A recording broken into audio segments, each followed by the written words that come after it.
नमस्कार,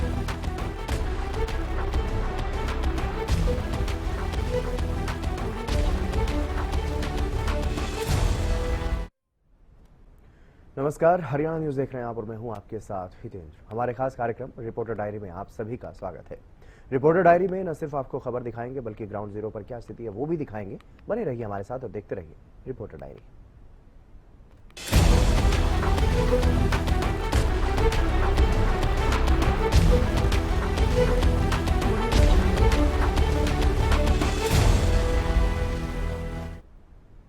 मुख्यमंत्री नायब सैनी कुरुक्षेत्र दौरे पर रहे और वहां पर मुख्यमंत्री ने महात्मा ज्योतिबा फुले जयंती समारोह में मुख्य अतिथि के रूप में शिरकत की और उन्हें श्रद्धांजलि दी। मुख्यमंत्री ने कहा कि महात्मा ज्योतिबा फुले के विचारों ने सामाजिक समानता और शिक्षा को नई दिशा दी।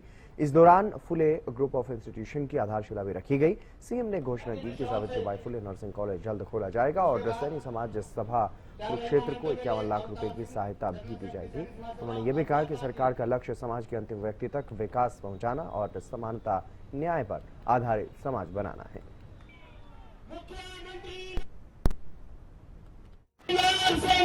साथियों, महात्मा ज्योतिबा फुले जी का जीवन उस दौर में एक क्रांति की तरह था जब हमारा देश अंग्रेजी हुकूमत की गुलामी की जंजीरों में साथियों जकड़ा हुआ था। उस समय हमारा समाज कुरीतियों, रूढ़ियों और अंधविश्वासों से साथियों ग्रसित था। उन्होंने इन कुरीतियों को पहचाना और उनके खिलाफ डट करके महात्मा ज्योतिबा फुले ने संघर्ष किया। साथियों, उन्होंने चाहे बाल विवाह हो, छुआछात हो, जातिगत भेदभाव हो और महिलाओं की अशिक्षा जैसे मुद्दों पर उन्होंने जो आवाज बुलंद की है वह उस समय किसी साहसिक क्रांति से वो कम नहीं थी। साथियों, महात्मा जी अपने कर्मों से यह सिद्ध किया कि समाज में बदलाव केवल विचारों से नहीं आता है बल्कि साहस, निरंतर प्रयासों से बदलाव आता है। साथियों, उनकी सबसे बड़ी ताकत जो थी वो शिक्षा थी। शिक्षा में उनका अटूट विश्वास था। उनका मानना था कि यदि समाज को बदलना है तो सबसे पहले शिक्षा का प्रकाश हर घर तक पहुंचाना है। यह उनका विश्वास था और यही कारण है कि उन्होंने साथियों अपनी धर्म पत्नी श्रीमती सावित्रीबाई फुले जी के साथ मिलकर के पुणे में देश का पहला बालिका विद्यालय 1848 में खोलने का काम अगर किसी ने किया है तो महात्मा ज्योतिबा फुले ने अपनी धर्म पत्नी के साथ मिलकर के किया है। आज हरियाणा के मुख्यमंत्री नायब सिंह सैनी कुरुक्षेत्र दौरे पर थे, जहां पर महात्मा ज्योतिबाई फुले जयंती समारोह जो है बड़ी ही धूमधाम से राज्य स्तरीय के रूप में जो है बनाया गया था। और ऐसे में पूरे प्रदेश से समाज के लोग और गणमान्य व्यक्ति पहुंचे थे और 8 एकड़ की भूमि पर जो है महात्मा ज्योतिबाई फुले संस्थान का जो शिलान्यास मुख्यमंत्री नायब सिंह सैनी की तरफ से जो है किया गया और भारी संख्या में मुख्यमंत्री को सुनने के लिए लोग वहां पर पहुंचे थे। और कह सकते हैं कि जो संस्थान जो बनाया जा रहा है उसका शिलान्यास जो मुख्यमंत्री के द्वारा जो किया गया और ऐसे में समाज के द्वारा जो है मुख्यमंत्री का आभार भी जताया गया। कुरुक्षेत्र से गगन सांगर, हरियाणा न्यूज के लिए। हरियाणा में गन कल्चर और सोशल मीडिया पर परोसे जा रहे अशोभनीय कंटेंट के खिलाफ लगातार कार्रवाई की जा रही है। प्रदेश के डीजीपी अजय सिंघल ने ये बताया कि पुलिस ने पिछले 3 महीनों में सोशल मीडिया से करीब 6000 आपत्तिजनक लिंक हटाए हैं। ये कार्रवाई 1 जनवरी से लेकर के 10 अप्रैल तक चलाए गए विशेष अभियान के तहत की गई। डीजीपी के मुताबिक सबसे ज्यादा कार्रवाई फेसबुक और इंस्टाग्राम प्लेटफॉर्म्स पर की गई है, जहां हथियारों का प्रदर्शन और भ्रामक जानकारी साझा की जा रही थी। डीजीपी ने साफ किया कि युवाओं को गुमराह करने वाले और समाज में हिंसा को बढ़ावा देने वाले किसी भी कंटेंट को बर्दाश्त नहीं किया जाएगा। हरियाणा में सोशल मीडिया पर गन कल्चर और अशोभनीय कंटेंट को लेकर जो है सख्ती बढ़ा दी गई है। राज्य के महानिदेशक ने साफ चेतावनी दी है कि अशोभनीय और गन कल्चर के जो कंटेंट है उनको बर्दाश्त नहीं किया जाएगा और दोषियों के खिलाफ कड़ी कार्रवाई की जाएगी। सरकार और प्रशासन का स्पष्ट संदेश है, सोशल मीडिया का इस्तेमाल जिम्मेवारी के साथ करें, वरना कानूनी कार्रवाई के लिए तैयार रहें। हरियाणा में फरीदाबाद के वल्लभगढ़ स्थित चावला कॉलोनी में राशन डिपो पर सीएम फ्लाइंग और खाद्य एवं आपूर्ति विभाग की टीम ने बड़ी कार्रवाई की है। कार्रवाई के दौरान डिपो पर भारी अनियमितताएं उजागर हुई। जांच में स्टॉक रजिस्टर के मुकाबले 2225 किलो गेहूं अधिक मिला, जबकि 55 किलो चीनी कम पाई गई। विभाग की शिकायत पर डिपो संचालक जयप्रकाश के खिलाफ विभिन्न धाराओं के तहत मामला दर्ज कर लिया गया है। छापेमारी की भनक लगते ही आरोपी डिपो संचालक मौके से फरार हो गया, जिसकी तलाश में पुलिस लगातार छापेमारी कर रही है।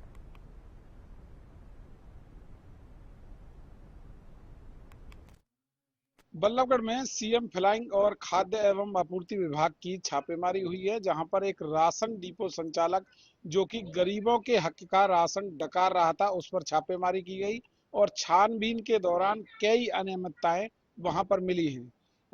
विभाग की तरफ से आरोपी के खिलाफ पुलिस में शिकायत भी दर्ज कराई है। हालांकि अभी तक आरोपी फरार मिला है।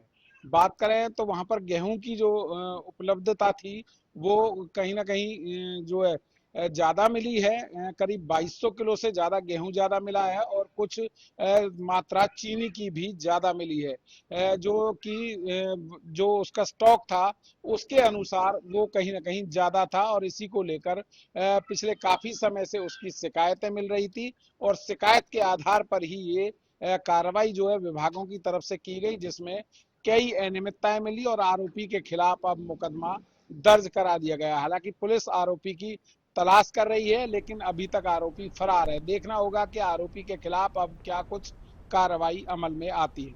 फरीदाबाद से हरियाणा न्यूज के लिए राजेंद्र दैया। एंटी करप्शन ब्यूरो की टीम ने नगर परिषद पलवल में छापामार कार्रवाई की, जहां बिल्डिंग इंस्पेक्टर दलजीत सिंह और पटवारी सुनील को 15,000 रुपए की रिश्वत लेते हुए रंगे हाथों गिरफ्तार किया। भ्रष्टाचार के खिलाफ एसीबी की इस बड़ी कार्रवाई से नगर परिषद में हड़कंप मच गया और कई अधिकारी और कर्मचारी अपनी सीट को छोड़ करके भाग गए। छापेमारी की कार्रवाई गांव पाटली निवासी धर्म सिंह की लिखित शिकायत पर की गई थी। पलवल एंटी करप्शन ब्यूरो की टीम ने पलवल नगर परिषद में रिश्वत लेते हुए एक पटवारी और एक बिल्डिंग इंस्पेक्टर को रंगे हाथों गिरफ्तार किया है। इन्होंने 15,000 रुपए की रिश्वत मांगी थी, तो पातली गांव निवासी ने इसकी शिकायत एंटी करप्शन ब्यूरो की टीम को दी।